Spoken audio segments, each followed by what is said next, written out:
Godavarikhani auto కార్మికుల సమస్యలను పరిష్కరించాలని డిమాండ్ చేస్తూ తెలంగాణ రాష్ట్ర ఆటో యూనియన్ జేఏసీ ఆధ్వర్యంలో పెద్దపల్లి జిల్లా గౌరవ అధ్యక్షులు బీఆర్ఎస్ పార్టీ రాష్ట్ర నాయకులు వ్యాల హరీష్ రెడ్డి పిలుపుతో శుక్రవారం చెలో కలెక్టరేట్ కార్యక్రమం నిర్వహించారు. గోదావరికని చౌరస్తా నుంచి Vyala Harish Reddy auto union JAC రాష్ట్ర అధ్యక్షులు మంద రవికుమార్ జెండా ఊపి ఆటో ర్యాలీని ప్రారంభించారు. ఈ సందర్భంగా వ్యాల హరీష్ రెడ్డితో పాటు మంద రవికుమార్ మాట్లాడుతూ 2023 ఎన్నికల సమయంలో కాంగ్రెస్ పార్టీ ఆటో డ్రైవర్లకు సంక్షేమ బోర్డు ఏర్పాటు, ప్రతి ఆటో డ్రైవర్కు 12,000 జీవన భృతి, ఆటో నగర్ల ఏర్పాటు వంటి పలు హామీలు ఇచ్చి అధికారంలోకి వచ్చిందని, అయితే ఇప్పటి వరకు ఆ హామీల అమలుపై ప్రభుత్వం స్పందించలేదని విమర్శించారు. మహాలక్ష్మి పథకం కింద ఉచిత బస్సు ప్రయాణం కారణంగా ఆటో డ్రైవర్లకు గిరాకీ తగ్గి తీవ్ర ఆర్థిక ఇబ్బందులు ఎదురవుతున్నాయని, ఆటో కార్మికుల సమస్యల పరిష్కారానికి ప్రభుత్వం తక్షణ చర్యలు చేపట్టాలని డిమాండ్ చేశారు. రాష్ట్ర వ్యాప్తంగా ఆటో కార్మికుల సమస్యలపై ఈ నెల 24 నుంచి రాష్ట్ర వ్యాప్త నిరవధిక బంద్కు పిలుపునిచ్చినట్లు తెలిపారు. అనంతరం వ్యాల హరీష్ రెడ్డి, మంద రవికుమార్ ఆధ్వర్యంలో ఆటో కార్మికులు పెద్దపల్లి జిల్లా కలెక్టర్ను కలిసి వినతి పత్రం అందజేశారు.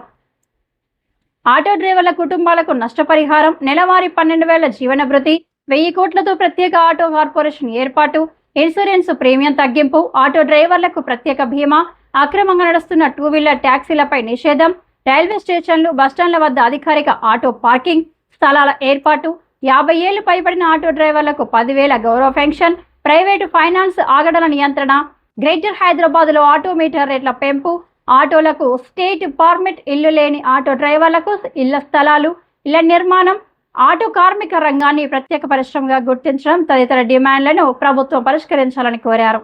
ప్రభుత్వం అవలంబిస్తున్నటువంటి అరాచక పరిపాలన, దానివల్ల ఇబ్బందులకు గురవుతున్నటువంటి ఆటో అన్నల సాక్షిగా ఈరోజు మేమందరం కూడా పెద్దపల్లి జిల్లాకు చెందినటువంటి జేఏసీ ఆటో యూనియన్ వాళ్ళు ఈరోజు ఇచ్చినటువంటి ఒక బంద్ పిలుపు మేరకు ఈ నెల 24వ తారీఖు నుంచి వెళ్ళి చేయబట్టబోయే నిరవధిక బంద్ గురించి ఈరోజు మరి పెద్దపల్లి కలెక్టరేట్ దగ్గరికి వెళ్ళి అక్కడ కలెక్టర్ గారికి ఒక వినతి పత్రం ఇద్దామని చెప్పేసి మేమందరము ఒక 60-70 మంది 100 మంది ఆటో డ్రైవర్లు మీ కంచెలు ర్యాలీగా వెళ్తున్నాము.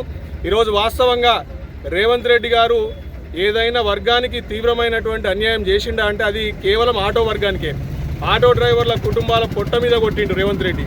ఆ రోజు ఏమన్నాడు, ఎన్నికలకు ముందు మీకు ఏడాదికి 12,000 రూపాయలు ఇస్తాం, మీకు ఆటో బోర్డు సంక్షేమ బోర్డు సెటప్ చేస్తాం, మీకు అట్లాగే కార్పొరేషన్ పెడతాము, సెపరేట్ ఒక 1000 కోట్ల నిధి పెడతాము అని రకరకాల వాగ్దానాలు ఇచ్చి ఇలా కుచ్చుటోపి పెట్టి వాళ్ళని మోసం చేసిండు. అందుకే ఇలా ఆటో డ్రైవర్లందరూ కూడా రాష్ట్రం మీద బగ్గుమంటున్నారు. రేవంత్ రెడ్డి ప్రభుత్వాన్ని ఖచ్చితంగా రేపటి రోజున కూల్చే విధంగా వీళ్ళందరూ కూడా పోరాటం చేయబోతున్నారు. ఇప్పటికైనా వీళ్ళ ఆటో సమస్యలు ఉన్నటువంటి అన్నిటి కూడా పరిష్కారం చేయాలి. ఎందుకంటే దాదాపు 7.5 లక్షల కుటుంబాలు ఆటో మీద ఆధారపడినటువంటి కుటుంబాలు ఉన్నాయి. వీళ్ళందరికీ తీవ్రమైనటువంటి అన్యాయం చేసి నోట్లో మట్టి కొట్టిన రేవంత్ రెడ్డి, గుర్తుంచుకో, ఇచ్చినటువంటి 12,000 హామీని నెరవేర్చు. నువ్వు ఇయ్యనటువంటి ఏదైతే హామీలు ఇంకా రకరకాల హామీలు ఉన్నాయో అవన్నింటినీ కూడా నెరవేర్చి తీరాల్సిందే. ఎందుకంటే ఇలా మా దగ్గర ఒక 12 పాయింట్ల మేనిఫెస్టో ఉంది. ఆ మేనిఫెస్టోలో ఆటో డ్రైవర్ల కుటుంబాలకు ఏమేమి చేయాలనో మేమందరం కూడా అలా చర్చించుకొని మేనిఫెస్టోలో పెట్టినాం. మా జేఏసీ రాష్ట్ర అధ్యక్షులు రవణ ఉన్నారు, వీరు మిగతా విషయాలు కూడా మీకు వివరిస్తారు. ఖచ్చితంగా కూడా కాంగ్రెస్ ప్రభుత్వం నాయకులందరూ కూడా ఒళ్ళు దగ్గర పెట్టుకొని ఆటో అన్నలకి ఆటో కుటుంబాలకు ఇచ్చినటువంటి హామీలన్నీ నెరవేర్చేదాకా ఈ పోరాటం ఆగదు. ఖచ్చితంగా మీరు ఒళ్ళు దగ్గర పెట్టుకొని ఉండండి. 2023 ఎన్నికల్లో మరి వారి ఎన్నికల మేనిఫెస్టోలో ఆటో సంక్షేమ బోర్డు 12,000 రూపాయలు, ఆటో నగర్లు తదితర వాటిని ఏర్పాటు చేస్తామని ఎన్నికల్లో కళ్ళబొల్లి మాటలు చెప్పి మరి ఆ ఎన్నికల మేనిఫెస్టోలో పెట్టి 3 సంవత్సరాలు గడుస్తున్నా ఇప్పటి వరకు ఆ ప్రస్తావన తీయకపోగా మా వాళ్ళు ఆత్మహత్యలు చేసుకుంటే కూడా సానుభూతి కూడా చూపెట్టడం లేదు. కాబట్టి మేము ఏం చేస్తున్నాము, ఈరోజు రాష్ట్ర వ్యాప్తంగా కూడా బంద్ 24 నుంచే ఉన్నది, కానీ వారం రోజుల నుంచి రాష్ట్రం అంతా కూడా అట్టుడికి పోతూ ఉన్నది. అన్ని జిల్లాల్లో నిరసన కార్యక్రమాలు జరుగుతున్నాయి.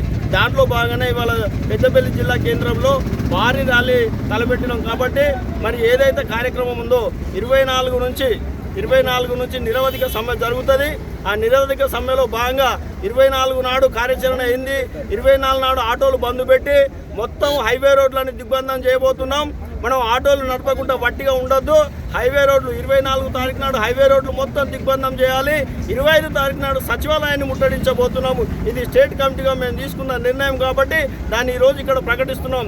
దయచేసి ఆటో డ్రైవర్ సోదరులారా, ఒకప్పుడు తెలంగాణ ఉద్యమాన్ని చూసాం, ఒకప్పుడు కుల సంఘాల ఉద్యమాలను చూసినాం, ఇప్పుడు ఆటో ఉద్యమాలు ఈ రాష్ట్రంలో జరుగుతున్నాయి. కాబట్టి ఆటో సోదరులందరూ కూడా ఈ ఉద్యమంలో పాల్గొని మరి గర్వంగా ఉండాలని, దానికోసం మన హక్కులు సాధించడం కోసం అందరూ కూడా రోడ్ ఎక్కాలని సందర్భంగా ఆటో డ్రైవర్లకు మేము పిలుపునిస్తున్నాం.